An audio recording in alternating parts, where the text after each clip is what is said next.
Shalom, Kal Halal, Yahweh Shem Yahushai, Bahashim Makak Wadash, double honors to the elder apostles and elder bishops of GMS, including the elders that came before them that taught us His truth. Shalom and salutations to all the brothers out pushing the word in truth and in sincerity, the hopeful elect tabernacle of David, to the Aquath that are listening and learning, being a pillar of rest, 144,000 and one-third, the hopeful elect of Israel. I'm the brother Yeshua, back with the World War III Daily Update. Shalom and salutations to you as well. We're going to start at 2nd Ezra 6 and it's going to be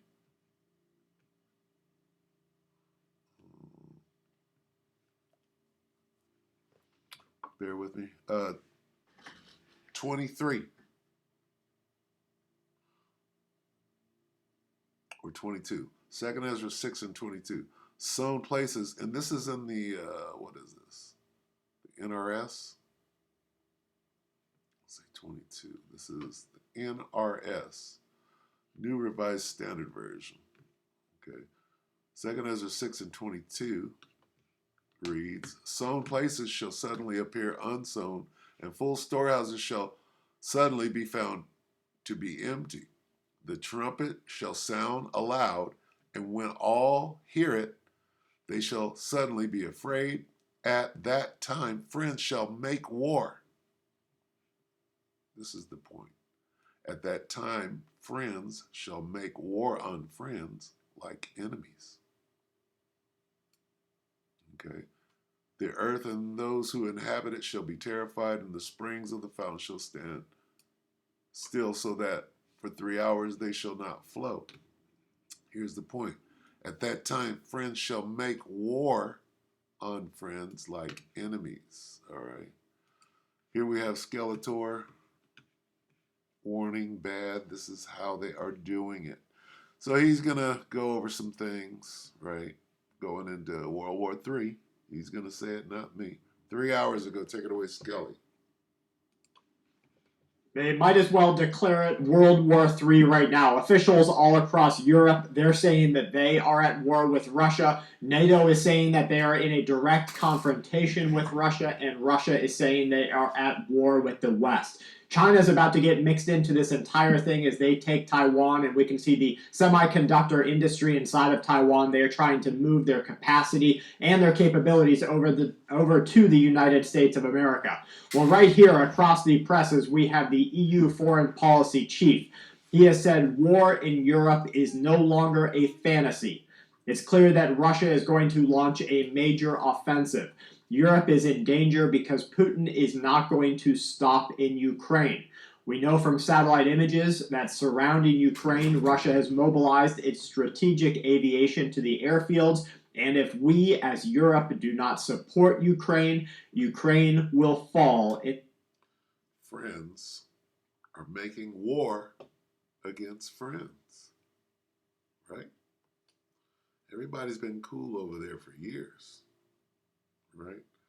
Or at least the facade of cool, but now, hey, it's going down. Matter of days. Moving forward to what's happening in the United States of America, JP Morgan, they're sounding the alarm about the possible worst risk to the U.S. economy and to the world since World War II. In a quote, when terrible events happen, we tend to overestimate the effect that they will have on the global economy. Recent events, however, very well may be creating risks that will eclipse anything that we have seen since World War II. He keeps mentioning world wars. He said, we're going to bring this over to America. America hasn't seen this since World War. Well, guess what? You got to go to war. You can't run away from the war. We're going to leave the war over in Europe, and now we're going to report on the United States. You're at war too, right here. Okay, so basically, there's nothing but war on the horizon. Nothing but, okay? Because World War III is going to affect everything. The supply chain, goods, services, everything. All right? So you can't run away. Oh, the war is over there. Nope, it's right here. We should not take what is happening lightly. The ongoing war in Ukraine, The Middle Eastern conflict, these could become far worse, and they are expected by some strategists to spread in what he calls unpredictable ways. Most importantly, the specter of nuclear weapons is the greatest threat to mankind. I thought we were talking about the United States. Oh, we're going to switch from over there where the war is actually going on. We're going to talk about the United States. All you're talking about is World War II, nukes, everything right here. What about right here? Aren't we safe? Will say that that is probably not true. Probably the greatest threat to mankind is the fact that they're sitting up white coat laboratories and they are sitting there making things that they don't understand the repercussions, or maybe they do understand the repercussions of. So, in my mind, the greatest threat that we have as preppers or as survivalists or homesteaders or just individual citizens is whoever's making them bombs. And who's making them bombs? Not the Negro. Is the fact that it just takes one small accident or one purposeful release to change the entire world. But they say nuclear war is the worst threat that we have.